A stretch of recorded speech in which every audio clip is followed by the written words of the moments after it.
With that cheeky smile, you'd never know that O.J. Simpson had just pulled off an armed robbery. Now, the pictures, the party, and the incriminating tapes that sent Simpson to prison. I just wanted to look menacing. The job at the Palace Station Hotel went down at 7:32 p.m. 8 minutes later at 7:40, Simpson and his accomplices were in the parking lot carrying pillowcases filled with sports memorabilia he just stole. The drive to Simpson's room at the Palms Hotel right off the Strip was a little more than 3 miles away. At 8:08 p.m., Simpson arrives at the Palms and meets accomplice Charles Ehrlich for dinner at the hotel's Chinese restaurant.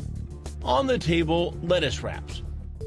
Simpson is drinking a martini with olives. What I'm about to listen to is McClinton's recording after the robbery. What Simpson doesn't know is that another accomplice, Mike McClinton, is secretly recording him that night. And Simpson basically rats himself out. Even in the video, no, hell. They would love to say O.J. had a gun, O.J. pushed him, O.J. touched him. That's all they want. Nobody touched anyone.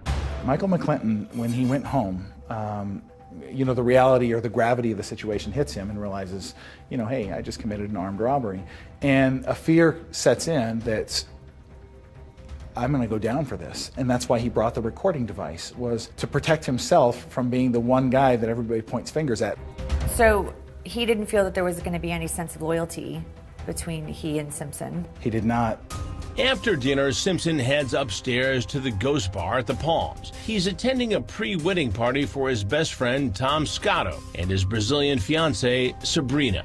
Scotto has absolutely nothing to do with the robbery. And in these never-before-seen pictures, Simpson appears to be getting all blotto with Scotto and their buddies. That busty blonde is Simpson's girlfriend at the time, Christy Prody. And just around the corner, secretly watching Simpson, Las Vegas Police Sergeant Rod Hunt. He was sitting there yapping it up and drinking like nothing ever happened. So then why didn't you pick him up that night? We were told to pump the brakes, hold off a bit. They want the T's crossed, the I's dotted. The juice looks well lubricated, surrounded by a bevy of beauties and his daughter Arnell. That's accomplice Walter Alexander with Scotto and Sabrina. And Simpson just keeps talking his way into prison. Strong arm robbery. They came in with they came in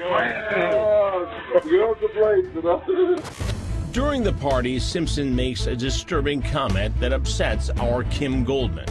On a recording, Simpson specifically references it's property that was hidden from your family. And I knew, to be honest with you, I knew how to go and get it and sell it. I told these guys, do whatever you want to do with that.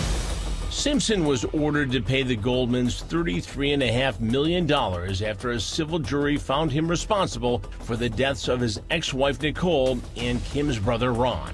I think the harder part is hearing how Flip and just blasé he is about the whole thing, like it's no big deal that he just committed that crime and laughing about it. On the recording, Simpson speculates about the cops busting him in the middle of the night. The last thing I wanted at 4 o'clock. But he seems to be more worried about the supermarket tabloids. They're just trying to get a story, man. Yeah, that's what they do. I like the tabloid story. O.J. and his Goon Squad came in.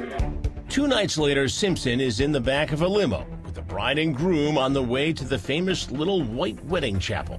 He's Scotto's best man. Simpson looks as dapper as an armed robber can, wearing a tie, a tux, and a boutonniere. After the nuptials, the wedding party went to the Playboy Club. Simpson is seen toasting the couple with a glass of what appears to be a dessert wine. The next morning, he wouldn't be able to toast. He was in handcuffs. Do you think that you would have done things differently if it was a different defendant? Sure. We would have arrested him that night. What happened was what a typical criminal thug does. They went in with violence and a gun, and they took what wasn't theirs. It's partially because of who he was that he wasn't arrested that night. Prosecutors call Simpson the mastermind of the robbery. Conspiracy to commit robbery, guilty.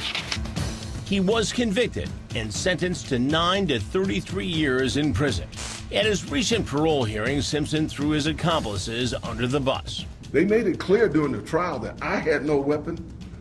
They didn't feel threatened by me, and from what you said, and that I didn't threaten them. It was the other two security guys that did that. It just irritated me to no end, and I can't tell you why, because I don't care about O.J. Simpson anymore, but when you go in there and you're supposed to tell the truth about the crime for which you were convicted, you would think that he'd be truthful.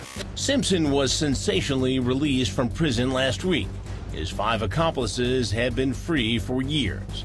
McClinton, Ehrlich, Walter Alexander, and Charles Cashmore all sentenced to probation in exchange for their testimony. Clarence Stewart appealed his conviction, saying he never should have been tried with Simpson. He was granted a new trial. But to avoid going through another trial, he struck a plea deal, guilty with time served. Today, Simpson is renting a multi-million-dollar house in Vegas. He said he wants to move back to Florida. And he's about 100 pounds leaner from his days eating prison pastries and ice cream. His trainer in the big house is someone familiar to Crime Watch Daily viewers, Craig Titus, a Vegas bodybuilder serving a 55-year sentence for second-degree murder, arson, and kidnapping. Titus reportedly helped Simpson lose the pounds with regular workouts in the prison yard. Detective Caldwell is now retired and has written his memoirs, Room 1203, in which he sets the record straight. So what were some of the things that you wanted to clear up in the book? Probably the biggest thing I wanted to clear up was that he didn't steal his own property back. And it seems like people want to minimize the nature of the crime that happened, but the reality is it was a violent robbery that happened here, and he deserved what he got for what he did. But to the Goldman family, the opposite is true. O.J. Simpson is the guy who got away with murder. I know my dad and I both want to say thank you for your professionalism and for you following the law. That's good to hear. And I'm joined now by Crime Watch Daily special correspondent Kim Goldman. Talk to me about the emotions of doing this interview with the detectives in the Las Vegas case. You've done other stories for us, very emotional, very compelling. This is different. Yeah, I was a little hesitant, but I hope to clear the air on some misperceptions around that case and whether or not they stacked the deck against him. There's a lot of rumor that my dad and I had something to do with that we were involved in the process. I would like to clear the air for that, but really just to highlight the professionalism and the team of people that did their job and put someone away that committed a crime. Let's talk about the recordings of O.J. talking about you and your family. Yeah, that was a little unnerving to hear that. I didn't understand what his motive was for being in Vegas. And then when he was caught on tape talking about wanting to keep those items away from our family, it dawned on me that, hey, some of the pressure that we're putting on him is working, and I was kind of proud of that. Kim, thank you as always for being on the show. Thank you for what you do. If you like this story, make sure you tune in every day to Crime Watch Daily. You can find where the show airs in your city at crimewatchdaily.com.